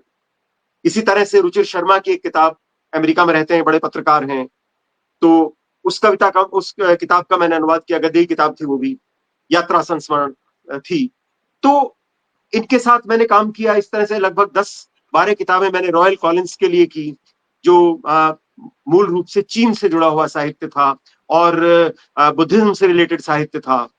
तो उस काम में मुझे आनंद मिला। उस काम में क्या होता है, जब आप किसी दर्शन की पुस्तक का अनुवाद कर रहे होते हैं तो ज्यादा क्रिएटिविटी की जरूरत नहीं होती है। बस क्रिएटिविटी उतनी जरूरी है कि लोगों को ये ना लगे कि ये अनुवाद है, क्योंकि अनुवाद में गंध रह जाती है। अनुवाद की क्या गंध बात नहीं है। आनी चाहिए। किसी कविता हम पढ़ते हैं, वो कहता है सर कैसा अनुवाद हुआ, मैं कहता हूं अनुवाद तो ठीक है लेकिन गंध आ रही है। गंध नहीं आनी चाहिए कि अनुवाद हुआ है। पढ़ के लोगों को ये लगे, बाद में कहें कि अनुवाद किसने किया, अच्छा ये अनुवाद था। एक्सप्रेशन ये होना चाहिए, तब क्या अनुवाद बात है। अनुवाद बहुत। का। तो आप स्वयं क्या मानते हैं कि सबसे ज्यादा कठिनाई आपको किस कृति को के अनुवाद में लगा आपको, सबसे ज्यादा अनुवाद में, कठिनाई? जी। नहीं अनुवाद में देखिए कई बार क्या होता है, अनुवाद में परिवेश बदल जाता है, संस्कृति बदल जाती है। जैसे चीन की का जनजीवन है, उससे जुड़ी पुस्तकें मैंने उनका अनुवाद किया। कई बार मैं बड़ा दुखी हो जाता था, परेशान हो जाता था। उसके बाद लेकिन इस समय कम से कम गूगल ने बहुत मदद कर दी है। आप आप चाइनीज में लिखा हुआ, मैंने उनसे कहा कि आपने मुझे अंग्रेजी का जो अनुवाद दिया है इससे मुझे फायदा नहीं हो रहा, अब मुझे मूल चाइनीज की पुस्तक दे दीजिए। तो उनका कहना था आप तो चाइनीज जानते नहीं, आप क्या करेंगे। भाई मैं नहीं जानता, लेकिन मेरे पास टूल्स हैं। उन टूल्स के जरिए मैंने पढ़वा के जो चाइनीज मैं जो कहना चाहता था उसे मैंने चाइनीज में अनुवाद कराया। और उन लोगों से मैंने पूछा कि भाई ये बात क्या है, मुझे समझाओ। तो उन्होंने उस बात को चीनी में कहा, गूगल ने ट्रांसलेट करके मुझे वो अंग्रेजी हिंदी में किसी तरह से बताया, तो चीजों को मैं समझ पाया। ये कठिनाई होती है परिवेश को समझने में। जैसे हमारे यहाँ मान लीजिए, हमारे यहाँ विवाह हो रहा है, विवाह में हमारे यहाँ घुड़चड़ी होती है। तो दूल्हा घोड़ी पे बैठ के जाता है। तो इस बात को आप जब अंग्रेजी में अनुवाद करेंगे या चीन का व्यक्ति पढ़ेगा, जर्मन व्यक्ति पढ़ेगा, तो वो इस बात की कल्पना नहीं कर सकता कि विवाह में घोड़े पे चढ़ जाने की क्या जरूरत है। भाई तुम लड़ाई के लिए अगर जा रहे हो तो समझ में आता है। वे नहीं जानते कि हमारे यहाँ तो विवाह भी लड़ाई होता है। तो आपको ये लग एक रहा कठिनाई होगा है। कि वहां पर फुट नोट देने की आवश्यकता पड़ती होगी ना वहां पर। मेहनत काफी करनी पड़ती है, लेकिन अनुवाद में आपको एक और ईमानदारी से एक बात बताता हूं जिससे दर्शकों को ही फायदा होगा। कविता में लाभ नहीं है, पैसा नहीं मिलता। जबकि शराफत में प्रकाशक भी चुपके से कह देता है सर कुछ किताबें तो ले लीजिए, तो पैसा लगा ना आखिर। लोग ये समझते हैं कि भाई तुम्हारी किताबें हमें दो, हमें दो, हमें दो। वे समझते हैं कि शायद हमें 150 किताबें मुफ्त मिल जाती हैं, लेकिन ऐसा नहीं होता। अनुवाद का सबसे बड़ा फायदा यह है, आपने से अबाउट 60,000 शब्दों की एक किताब अनुवाद कर दी। अंग्रेजी में इज भी एक शब्द है, दा भी एक शब्द है, टू भी एक शब्द है, सब काउंट होते हैं। और 1.5 रुपए या 2 रुपए प्रति शब्द के हिसाब से पैसा मिलता है। तो एक 60,000 शब्दों की किताब का 1 लाख रुपए आपको मिल गया। और आपने 2 महीने ज्यादा से ज्यादा लेजरली करें, उसमें आप अपना भी लिखते रहे, अनुवाद भी करते रहे, 2 महीने में वो काम हो गया। तो अनुवाद पैसा देता है, मैं इस बात को स्वीकार करूंगा। जैसे मुझे नौकरी करनी पड़ी इसलिए कि मेरा घर कैसे चलेगा, मुझे पैसा चाहिए, वैसे ही एक लेखक के साथ साथ मैं अनुवादक इसलिए बना कि मुझे पैसा चाहिए, और अनुवाद पैसा देता है। ये बात साहित्य के दूसरे लोग भी अगर सुन रहे हैं तो इस बात का लाभ ले सकते हैं। क्या बात है, बहुत अच्छी बात कही आपने। चलिए बातों बातों में हम और कुछ बातें बाद में करेंगे। पहले जी जी। एक और कविता। अच्छा, अभी हाल ही में कौन सी कविता लिखी है आपने जो अपने आपके मित्रों द्वारा बहुत पसंद की गई है? सर मित्र तो बहुत सारी कविताएं पसंद करते हैं, लेकिन मैं आपको एक कविता सुनाता हूं जो मेरे मन के करीब है और मित्रों ने भी बड़ी पसंद की है। मैं आपको बताऊं, मेरी पोस्टिंग के दौरान मैं 3 वर्ष तक उड़ीसा में भी रहा। और उड़ीसा में जब मैं भुवनेश्वर में मेरी पोस्टिंग थी, तो वहां आप जानते होंगे एक बड़े अच्छे साहित्यकार हैं जिन्होंने उड़िया से हिंदी में अनुवाद काफी किया है, डॉक्टर शंकर लाल पुरोहित। जी जी जी, सुना हुआ मैं नाम होगा, जानता हूं आप उनको, जानते मैं होंगे। जानता हूं उनको, हाँ, मैं जानता हूं उन्होंने उनको। माटी मटाल जैसी और बड़ी बड़ी पुस्तकों का अनुवाद किया है। तो वहां जाते ही वे मेरे मित्र बन गए, वे वे मेरे मित्र बन आकाशवाणी गए। के कमेंटेटर भी रहे हैं, आकाशवाणी के रथ जी जी यात्रा जी की हाँ। जब कमेंट्री जब करते हैं वो उड़िया जब में। जब जी जब जी जब जी पूरी पूरी से भगवान जगन्नाथ की रथ यात्रा में जी जी जी कंट्रीब्यूशन जी उनका जी। रहा। मेरे तो साथ उन्होंने उन कई बार कमेंट्री की है जी, उड़िया तो भाषा उनके में। जी। साथ उनके साथ मित्रता होने का एक बड़ा लाभ ये हो गया कि हम लोग महीने में 2 बार पुरी चले जाते थे। और उस जमाने में कार तो हमारे पास थी नहीं, बजाज का स्कूटर होता था। और 45-50 किलोमीटर, उन दिनों हमें स्कूटर पे भी बहुत आरामदेह लगता था। तो भुवनेश्वर से निकले और पुरी पहुंच गए। पुरी जाके हम लोग भगवान जगन्नाथ के मंदिर में जाते थे और कई घंटे वहां गुजारते थे। कच्चा प्रसाद लेते थे, पक्का प्रसाद लेते थे और बहुत सारी चीजों के बारे में जानकारियां एकत्रित करते थे। उनका तो खैर अनुवाद का काम उड़िया से हिंदी में था ही, मुझे भी बहुत कुछ सीखने का मौका मिला। तो उसी अनुभव को लेकर मैं एक कविता आपको सुना रहा हूं। कविता है पारसमणि को याद करते हुए। पारसमणि अंतिम देवदासी थी भगवान जगन्नाथ के मंदिर की। उसके बाद भगवान जगन्नाथ के मंदिर से देवदासी परंपरा समाप्त हो गई। उसके बाद अब वहां पर कोई देवदासी नहीं है। तो निर्जन गली के अंत में ठहर जाता है, निर्जन गली के अंत में ठहर जाता है मेरे साथ चलता हुआ आदमी और एक काला कुत्ता। निर्जन गली के अंत में ठहर जाता है मेरे साथ चलता हुआ आदमी और एक काला कुत्ता। आदमी अपनी सफेद धोती के पल्ले से ढकता है नाक और उंगली से इशारे से दिखाता है मुझे एक घर। धीरे से कहता है अंदर जाओ, वहां मिलेगी पारसमणि। ठिठकते हैं मेरे कदम, मन कहता है क्या करोगे मिलकर उस स्त्री से जो जीवन भर भगवान के समक्ष श्रृंगार कर राधा की तरह नाचती रही।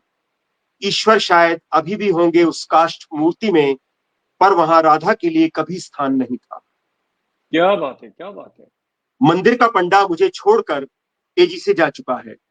मंदिर का पंडा मुझे वहां छोड़कर तेजी से जा चुका है, क्योंकि वह नहीं सुनना चाहता एक ऐसी कहानी जिसके पात्र रहे होंगे उसके पितामह या पिता, या संभव है उसकी दादी या माँ ने कभी जिक्र किया हो किसी पारसमणि का जिसके रहते उसके पुरुष घर नहीं लौटते होंगे कई कई दिन। वाह वाह वाह वाह वाह, क्या बात। किसी कहानी की नायिका प्रेमी से रूठकर स्वयं को समर्पित कर देती है देव को और पहुंच जाती है एक प्रसिद्ध मंदिर तक, क्योंकि वह जीवन भर श्रृंगार और नृत्य करना चाहती है। कई वर्ष बाद उसे खोजते हुए प्रेमी पहुंचता है उस मंदिर में, कर्मकांड और शास्त्रों का अध्ययन कर बन जाता है उसी मंदिर में पुजारी, और 2 सप्ताह बाद समुद्र में डूब कर लेता है आत्महत्या। पारसमणि के पांव और तेजी से थिरकते हैं, फर्श पर खून के निशान छोड़ते हुए। दरवाजा खोलती है एक अशक्त बूढ़ी स्त्री। दरवाजा खोलती है एक अशक्त बूढ़ी स्त्री, मेरी मां से बड़ी और मेरी दादी से कुछ छोटी। मैं झुककर छूता हूं उसके चरण, मैं झुककर छूता हूं उसके चरण। खिन्न होकर कांपती है पारसमणि, पर आशीर्वाद देना नहीं भूलती। कुछ सवाल पूछने आए हो किसी अखबार से, कुछ सवाल पूछने आए हो किसी अखबार से, फेंकती नजरों से पूछती है पारसमणि। मैं इरादा बदलकर झूठ बोलता हूं, मैं इरादा बदलकर झूठ बोलता हूं। नहीं, कोई सवाल नहीं पूछना है मुझे, बस मन किया तो चला आया। वाह वाह वाह, मेरे क्या बात है। मेरे पास माँ की तरह चुपचाप आकर बैठ जाती है पारसमणि। मेरे पास माँ की तरह चुपचाप आकर बैठ जाती है पारसमणि। मेरे कंधे पर टपकते हैं उसके आंसू। वह बुदबुदाती है, मृत्यु के बहुत नजदीक हूं मैं, मृत्यु के बहुत नजदीक हूं मैं, एक सच बोलना चाहती हूं, सुनोगे। मैं संभालता हूं उसका कांपता हुआ शरीर, टूटती हैं उसकी सांसें। मेरे कान के पास मुंह लाकर कहती है, सुनो, वह ईश्वर तो पुरुष भी नहीं है, वह ईश्वर तो पुरुष भी नहीं है, मैं जीवन भर आराध्य मानकर जिसके समक्ष नाचती रही। क्या बात है, क्या बात है, क्या बात है, वह बहुत ईश्वर सुंदर। तो पुरुष भी नहीं है। जब तक मैं जवान थी पुरुषों ने मेरी हर इच्छा को पूरा किया। जब तक मैं जवान थी पुरुषों ने मेरी हर इच्छा को पूरा किया। मैं समझती थी ईश्वर का यही आदेश है। फिर एक दिन ऐसा भी आया जब पुजारियों ने कहा, ईश्वर का आदेश है, अब तुम नहीं करोगे नृत्य। मैं महीनों रोई ईश्वर के सामने। तब जाकर मुझे पता चला ईश्वर तो किसी बहेलिये के तीर से मर चुका है हजारों वर्ष पहले। तब मुझे पता क्या चला बात। ईश्वर तो किसी बहेलिये के तीर से मर चुका है हजारों वर्ष पहले। अब तो उसकी लकड़ी, पत्थर या धातु की मूर्तियां भर बची हैं। जिनके पीछे से श्लोक बाँचते हैं धर्म के ठेकेदार। मैं और मुझ जैसी अनेक स्त्रियां नाचती रही हैं उनके इशारों पर। वे मिलकर भोगते रहे हैं हमें महाभोग के मिष्ठान्न की तरह। पारसमणि की निष्प्राण देह मेरे हाथों में थी। पारसमणि की निष्प्राण देह मेरे हाथों में थी। मंदिर के सभी पंडे पुजारी व्यस्त थे अपने ईश्वर की पूजा अर्चना में। पड़ोस के घरों की स्त्रियां जो अभी प्रसाद की तरह ग्राह्य थीं, संतुष्ट थी एक देवदासी की मृत्यु पर जो जीते जी खटकती थी उनकी आंखों में। उसकी चिता को अग्नि देते हुए उसकी चिता को अग्नि देते हुए मैं उऋण हो रहा था उस पाप से जिसे संभव है मेरे पूर्वजों ने या उनके सजातीय सगोत्रीय बंधुओं ने किया हो। ब्राह्मणों के गोत्र तो हर स्थान पर एक से ही रहते हैं, उड़ीसा हो, कश्मीर हो या दक्षिण भारत। उसकी चिता को अग्नि देते हुए मैं उऋण हो रहा था उस पाप से जिसे संभव है मेरे पूर्वजों ने या उनके सजातीय सगोत्रीय बंधुओं ने किया हो। लौटते हुए मैं सोच रहा था, पारसमणि तुम तो एक देवदासी थी। पारसमणि तुम तो एक देवदासी थी। फिर मुझे मां जैसी क्यों लगी? फिर मुझे मां जैसी क्यों लगी? बहुत बढ़िया, बहुत अच्छी कविता है। अपने आप में एक आख्यान है। मैं तो इसको एक लघु महाकाव्य के रूप में मानता हूँ। बहुत बढ़िया, बहुत अच्छा, बहुत अच्छा। बहुत सारे कमेंट्स आ रहे हैं प्रभु, जी बाद में आप देख लीजिएगा जी और जी, निश्चित उनका रूप से मैं हर मेंशनिंग कमेंट का जवाब करूंगा। दूंगा सर। जी जी जी जी जी। तो अनुवाद और कार्य और आपका चल रहा होगा, जिसके माध्यम से आपको अलग अलग, अच्छा, जो भाषा आप खुद नहीं जानते हैं तो उनका अनुवाद कैसे करते हैं आप?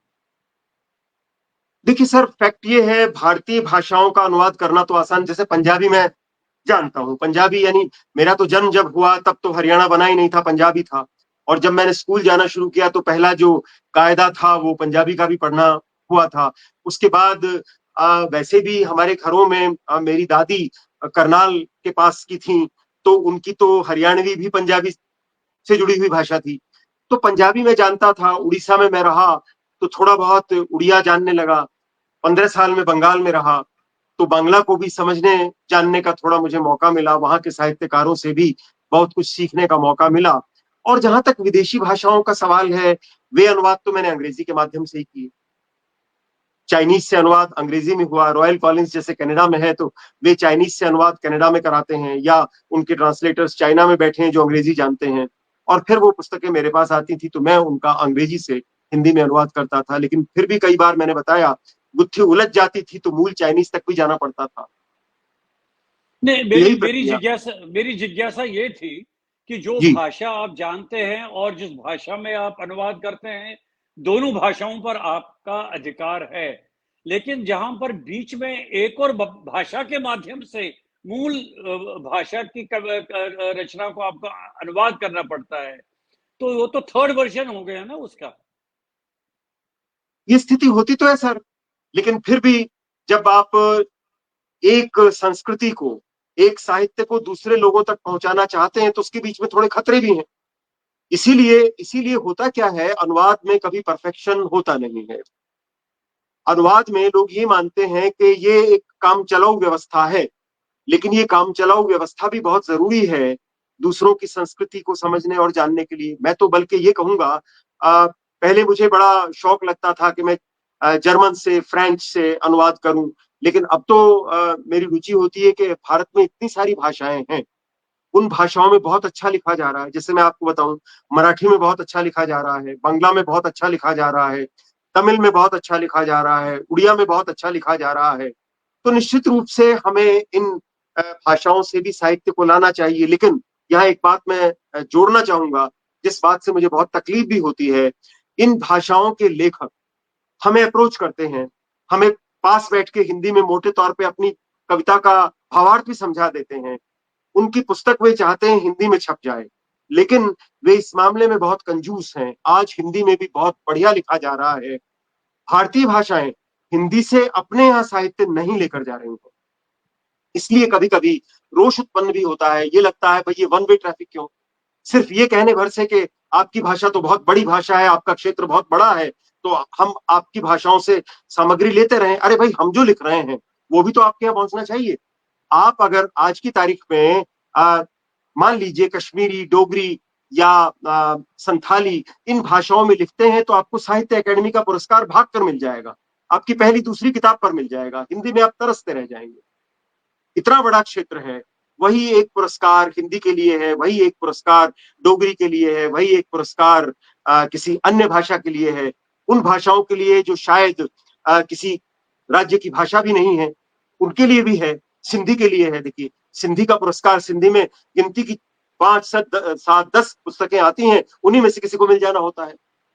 मैथिली जोड़ा गया है, मैथिली को मैथिली में पुरस्कार मिल जाते हैं। तो उस दृष्टि से मैं ये कहना चाहूंगा, मेरा रिजेंटमेंट है अन्य भारतीय भाषाओं के लेखकों के साथ और वहां जो लोग काम कर रहे हैं, कि आप भी हिंदी में बहुत अच्छा लिखा जा रहा है, आप भी उसे अपनी भाषाओं में ले जाने का प्रयास करिए।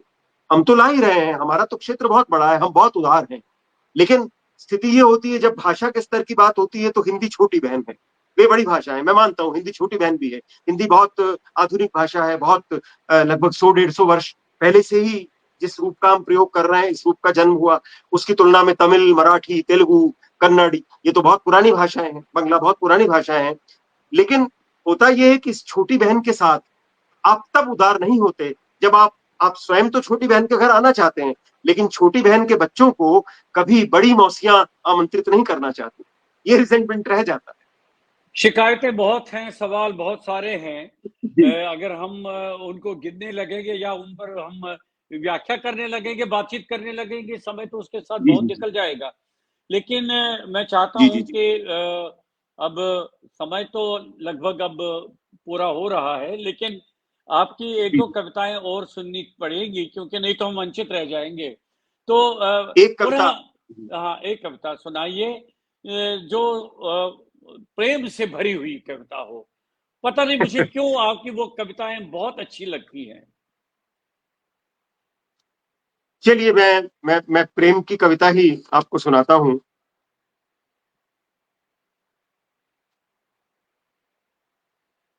एक कविता है, संग्रह का नाम भी है मेरा, देवता नहीं कर सकते प्रेम। यानी शर्त क्या यह बात है, आप देवता है तो आप प्रेम नहीं कर सकते, तब तो आपकी मूर्तियां बन जाएंगी। क्या बात है, क्या बात है! बहुत बढ़िया। जब अशोक वाटिका से लौटकर आई सीता, किसी विजयी पुरुष की तरह श्री राम ने कहा, मैं अब तुम्हें स्वीकार नहीं कर सकता पत्नी की तरह। मेरा दायित्व तुम्हें रावण की कैद से मुक्त कराने तक ही था। तुम अब स्वतंत्र हो कहीं भी जाने के लिए। चुप रहते हुए भी खून खौलता रहा लक्ष्मण का। कुछ कहना चाहते हैं विभीषण, रुदन करने लगते हैं हनुमान। कहते हैं राम, तुम लगभग वर्ष भर रहकर आई हो रावण की वाटिका में, कैसे स्वीकार करूं तुम्हें अपनी स्त्री की तरह। राम पुरुषोत्तम हैं, उनकी मर्यादा और प्रतिष्ठा के लिए सर्वोपरि है लोक का यश अपयश। शायद इसीलिए कहते हैं, मैं तुम्हें स्वीकार नहीं कर सकता सीते। हताश सीता प्रतीक्षा करती है कि फट जाए धरती और लील ले उसे अपनी छाती में। लड़खड़ाती है प्रेम की परिभाषा, जिस पर पूरी तरह असफल रहते हैं राम। रावण जानता था वह पत्नी है श्री राम की। रावण जानता था वह पत्नी है श्री राम की, पर वह बार बार करता था प्रणय निवेदन। उसने कभी नहीं छुआ सीता को, जो उसकी बंदिनी थी। क्या रावण के लिए लोक का यश अपयश अर्थहीन था। अग्नि परीक्षा में उतरने से पहले सोचती है सीता, प्रेम ऊपर है यश अपयश से। प्रेम है शरीर और आत्मा का आकर्षण। राम ने रावण से नहीं लड़ा युद्ध, अपने प्रेम को पुनः पाने के लिए। यह क्या तो बात है! प्रपंच था, यह तो प्रपंच था देवताओं का, आर्य सभ्यता के विस्तार के लिए। सुनेत्रा, प्रेम तो केवल राक्षस ही कर सकते हैं, देवता नहीं कर सकते प्रेम। हाय, हाय, हाय! क्या बात है, क्या बात है, क्या बात है! बहुत सुंदर, बहुत ऐसा कहकर मैं अपनी राक्षसी वृत्तियों को भी छुपा लेना चाहता हूँ। बहुत बढ़िया। तो वर्तमान में क्या आपका प्रोजेक्ट चल रहा है, वशिष्ठ जी? प्रोजेक्ट तो सर कई सारे हैं। अगर मैं ईमानदारी की बात करूं तो कई सारे उपन्यास, कई सारी कहानियां, बहुत कुछ ऐसी सामग्री है जो अधूरी छूट जाती है। अधूरी सामग्री को पूरा करना बड़ा मुश्किल होता है। लेकिन फिर भी ये लगता है, 4 चैप्टर लिखे हैं, 6 चैप्टर लिखे गए हैं, तो फिर से उन्हें पढ़िए और उनमें जाइए। और इन दिनों चूंकि पारिवारिक परिस्थितियां ऐसी नहीं चल रही हैं जिनमें मैं पूरी तरह से डूब कर लिखूं। मैं जितना डूबता हूं उतने में ही पत्नी मुझे कहीं से पकड़ के खींच के ले आती है, कहती है तुम डूब रहे हो, ऐसे नहीं चलेगा, घर के बहुत सारे काम हैं। तो उन सारी परिस्थितियों के बीच जीवित रहने के लिए तो अच्छा यही है कि जो इस तरह का फुटकर वर्क है, फुटकर कार्य हैं, उन्हें पूरा किया जाए। इसलिए फिलहाल मैं वही कर रहा हूं, लेकिन मेरे मन में कई सारे प्रोजेक्ट्स हैं, बहुत सारे काम मैं करना चाहता हूं, जो शायद समय आने पर करेंगे। और मैं समझता हूँ ये आपकी मेरी कोई पहले बातचीत नहीं है, लगातार बातचीत होती रहेंगी। ये बातचीत तो होती रहेगी, जी लेकिन आपको क्या लग रहा है अंतर्मन से जी कि जी। जितनी आप कविताएं लिखेंगे, क्या आपको लगेगा कि आप संतुष्ट हो रहे हैं, या अभी वो कविता की यात्रा निरंतर चलती रहेगी? क्योंकि एक कविता आपने लिखी और आपको लग रहा है कि संपूर्ण नहीं हुई है। मैं नहीं मानता हूं कि एक कविता लिखने के बाद आप संतुष्ट होंगे, नहीं अब तो कविता हो गई। आपका व्यक्तिगत अनुभव क्या है?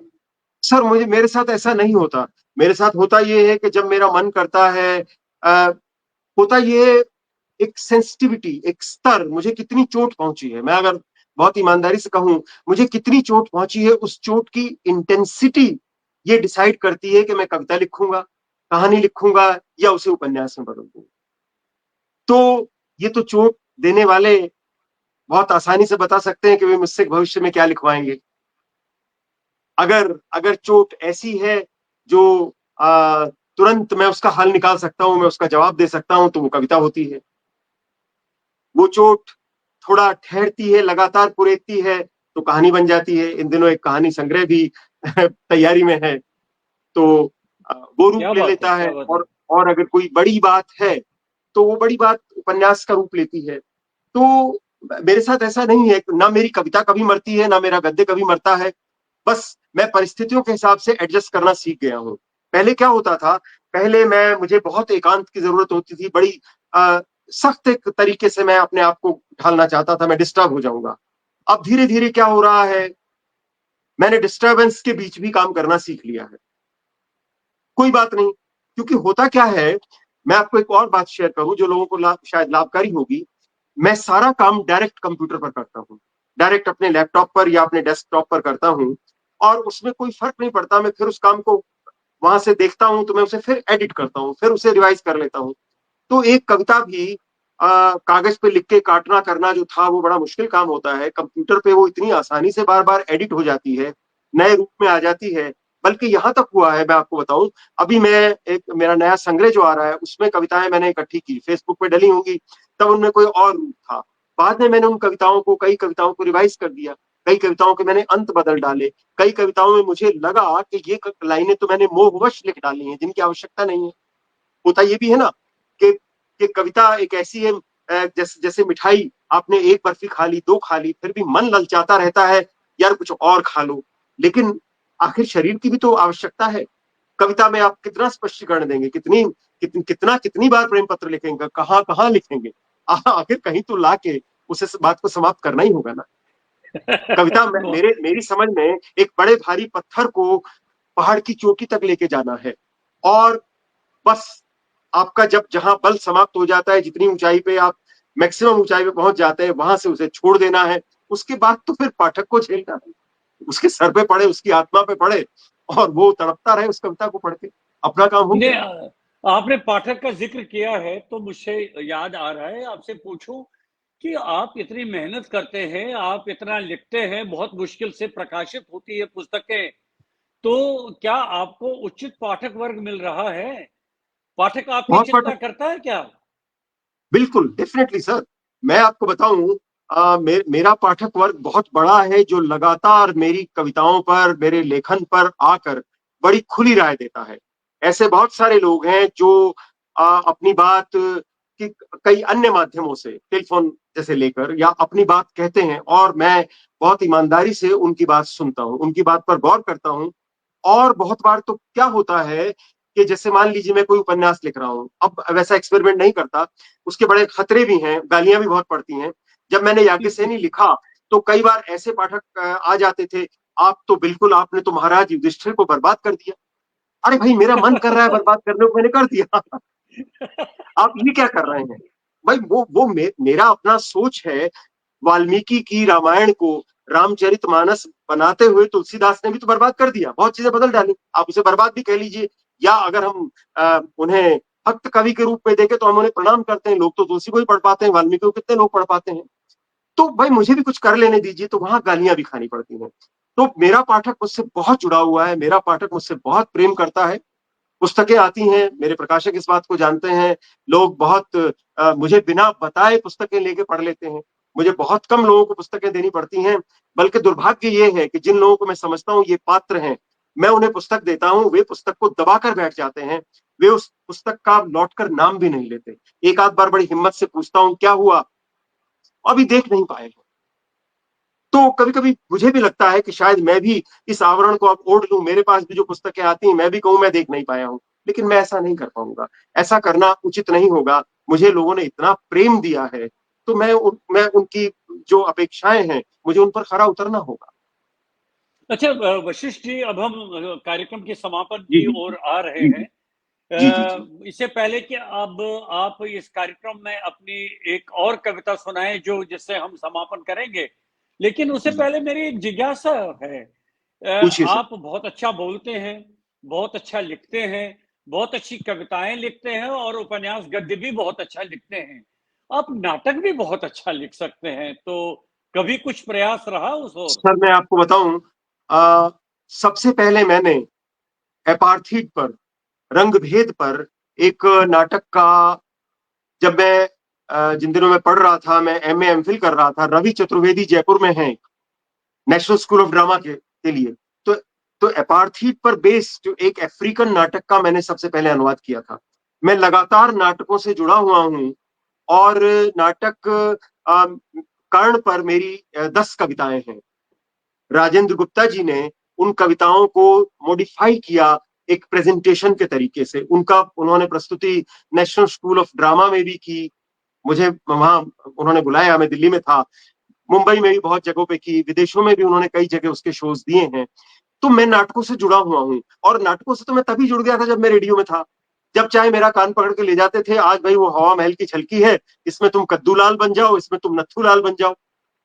तो कभी कभी कभी कभी वहां अच्छा रोल भी मिलता था, खराब भी मिलता था। तो आप तो समझ सकते हैं इस बात को कि अगर आप रेडियो से जुड़े हैं तो नाटक के बगैर तो काम चलेगा नहीं।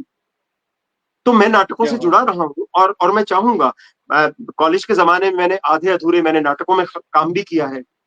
तो मैं निश्चित रूप से, आपने बड़ा अच्छा संकेत मुझे दिया है। निश्चित रूप से मैं आपसे वादा करता हूँ, एक नाटक भी मैं जल्दी ही देने की कोशिश करूंगा। क्या बात है। अब कार्यक्रम का समापन हम करेंगे, आप अपनी अंत में एक छोटी सी कविता सुनाइए, उसके साथ ही हम फिर अपने मित्रों मेरी से कव, विदा मे, लेते हैं। मेरी मेरी कविताएं बहुत छोटी तो नहीं होती हैं। फिर भी एक कविता जो इन दिनों चर्चा में रही, मित्रों को बहुत पसंद आई है, वो कविता मैं पढ़ता हूँ। मैं दोहराऊंगा नहीं, जल्दी से पढ़ता हूँ। कविता है, युद्ध सिर्फ सरहदों पर नहीं होते। युद्ध सिर्फ सरहदों पर नहीं होते। जमीन को चाहे किसी भी पैमाने से माप लो, उसका बंटवारा कभी नहीं होता समतुल्य। कहीं मौसम रंग बदल लेंगे, कहीं हवाएं उलझ जाएंगी, तो कभी बहुत सारी नदियां इकट्ठी हो जाएंगी एक भूभाग पर, और दूसरे भाग पर बिछ जाएगा दहकता सुनहला रेत। पहाड़ों को आप उठा भी नहीं सकते, जंगलों को तो चलना भी नहीं आता, समुद्र का क्या करें, वह तो गुर्राता ही रहेगा अपने दरवाजे पर शेर की तरह। मान लो हमसे पृथ्वी कहे, मैं कुछ देर के लिए टच स्क्रीन में बदल देती हूँ अपनी ऊपरी सतह। मान लो हमसे पृथ्वी कहे, मैं कुछ देर के लिए टच स्क्रीन में बदल देती हूँ अपनी ऊपरी सतह। तुम अपने ज्ञान और विद्वत्ता के साथ पुनर्संयोजित कर लो समस्त भौतिक प्रकृति। चाहो तो हिमालय को एल्प से अदल बदल लो, सहारा का कुछ टुकड़ा यूरोप के पास ले जाओ, ब्रह्मपुत्र को नील नदी से जोड़ लो, अरब सागर को प्रशांत महासागर के पास ले जाओ। परिंदों से पूछोगे, वे उड़ना नहीं जानते, वे कहीं भी चले जाएंगे।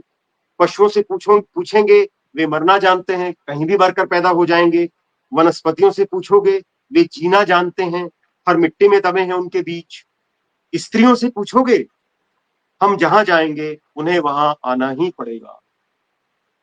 क्या बात है, फिर क्या किसी बात है। रविवार के दिन फिर किसी रविवार के दिन सुबह पुरुष बैठेंगे पृथ्वी को पुनर्गठित करने के लिए। उस समय घर के चूल्हे पर रखी हंडिया में खदक रही होगी मसूर की दाल, आंगन में ढेर लगे होंगे मैले कपड़ों के धुलने के लिए, कई स्त्रियां सीलन भरे बिस्तरों में टांग मोड़कर छटपटा रही होंगी माहवारी के दर्द से, बच्चे रो रहे होंगे स्तनपान की प्रतीक्षा में। पुरुष नदियों, जंगलों और समुद्रों की चिंता छोड़कर कहेंगे, शराब, हवाई जहाजों, कारों और इलेक्ट्रॉनिक गैजेट्स के कारखाने एक दिन के लिए भी बंद नहीं होने चाहिए, वे चाहे जहां भी रहें। नौकरों और महरियों की संख्या निश्चित ही नहीं घटनी चाहिए। हम धरती की भौतिकता बदल रहे हैं, लोगों के नसीब नहीं। हम धरती की भौतिकता बदल रहे हैं, लोगों के नसीब नहीं। उन्हें ख्याल भी नहीं आएगा कि असंख्य पुस्तकालयों में भरी ढेर सारी किताबों का क्या होगा। बूढ़ों के बहुत आग्रह पर वे शायद बचाने के लिए दौड़ पड़े अपने धर्म ग्रंथ, पर वे भूल कर भी नहीं बचाएंगे कानून की किताबें और संविधान। वे वाह सबसे वाह वाह। पहले अदलना बदलना चाहेंगे एक दूसरे क्षेत्र की स्त्रियां और शराब। वे भूल जाएंगे स्त्रियां उनके बच्चों की माएं भी हैं। पुरुषों के लिए स्त्रियां उन स्लेटों की तरह ही तो हैं जिन पर वे खड़िया से लिख देते हैं अपने बच्चों के नाम। पर स्त्रियां कहीं नहीं जाएंगी, पर स्त्रियां कहीं नहीं जाएंगी। उनकी जूतियां ही नहीं बनी इतनी आरामदेह कि वे उन्हें बिना हाथ में उठाए चल सके मीलों मीलों तक। उनके बच्चे रात में भी रोते हैं उनकी गंध के बिना। वे उन पुरुषों के लिए भोजन बनाएंगी जो इस निरर्थक बहस को खुद ही छोड़ आएंगे, एक दूसरे को गालियां देते हुए, और कुछ देर बाद हथियारों के जखीरे पर बैठकर तैयार कर रहे होंगे अगले युद्ध की रणनीति। वे जानती हैं इस फैंटेसी में कोई दम नहीं है, पर युद्ध उनके खून में घुल चुका है। सुनेत्रा, युद्ध सिर्फ सरहदों पर नहीं होते, वे हमारे भीतर भी होते हैं। वे हमारे ओए भीतर भी होते है, हैं। क्या बात है, क्या बात है। प्रभु आप धन्य है, धन्य है, धन्य है। तो अंत में अपने मित्रों के लिए 2 शब्द कहना चाहेंगे आप? मैं यही कहना चाहूंगा सर, मेरे मित्र मेरे साथ मित्रवत बने रहें। वे मुझे स्वीकार करते रहें मेरी सारी कमियों के साथ, और मैं उनकी सारी अच्छाइयों के साथ उन्हें स्वीकार करता हूं, क्योंकि निश्चित रूप से मेरे और उनके बीच में इतनी दूरी है कि उनकी बुराइयां मुझ तक आ नहीं सकती हैं। मेरी बुराइयां निश्चित रूप से मेरे लेखन में साथ जुड़कर उन तक पहुंचेंगी। उसे वो खुद फिल्टर करें, समझदार हैं, अपनी रिस्क पर वो मुझे पढ़ते हैं। तो बस मैं यही कहना चाहूंगा, इस प्रेम भाव को, इस निश्चल व्यवहार को बनाए रखिए। बहुत बहुत नमस्कार, प्रणाम। बहुत बढ़िया, बहुत अच्छा वशिष्ठ जी। बहुत अच्छी कविताएं सुनाई आपने और बहुत सारे मित्र हमारे साथ जुड़े रहे। जी देख सर। लीजिएगा बाद में, और उसका उनके उस कमेंट मैं का आप मैं हर एक का जवाब दूंगा सर, निश्चित रूप से। बहुत बहुत धन्यवाद आपका। अब बहुत बहुत धन्यवाद रैना साहब। ये मेरा सौभाग्य कि आप जैसे वरिष्ठ, मैं मित्र तो नहीं कह सकता, मेरी हैसियत नहीं आपको मित्र कहने की, आप जैसे वरिष्ठ गुणी ज्ञानी मित्र गुरुजन ही का मुझे कहिए, स्नेह प्रभु मिला। मित्र ही कहिए। देखिए देखिए, अ, हम एक ही नाव में सवार हैं। तो इसलिए लेकिन सर जो एक, लेकिन सर जी जी उस जी, नाव में आप मुझसे पहले रहे हैं, इसलिए आपका सम्मान करना मेरा नैतिक दायित्व है, और मुझे आपसे लेना वो है। मैं तो लालची व्यक्ति हूं, आशीर्वाद मिलेगा तो मेरा लाभ होगा, इसलिए इसलिए मैं तो हमेशा प्रणाम ही करता रहूंगा। बहुत बहुत धन्यवाद आपका जी, राजेश्वर नमस्कार सर। वशिष्ठ जी। नमस्कार। आप इस मंच प्रणाम। पर आ गए। नमस्कार, प्रणाम जी, करता हूँ, नमस्कार। नमस्कार सर। प्रणाम। मित्रों, उपेंद्र नाथ रैना साहित्य संवाद के इस मंच से हमारे साथ यहाँ पर उपस्थित थे सुपरिचित कवि साहित्यकार श्री राजेश्वर वशिष्ठ, और जो मित्र इस बीच में हमारे साथ रहे, मैं उनका हृदय से आभार व्यक्त करता हूँ। इतना समय निकाल कर वे हमारे इस कार्यक्रम को देखते सुनते रहे। मैं पुनः उनका आत्मीय धन्यवाद करता हूँ। अब इसके साथ ही मुझे आज का ये कार्यक्रम यहीं पर अब संपन्न करने की अनुमति दीजिए। नमस्कार।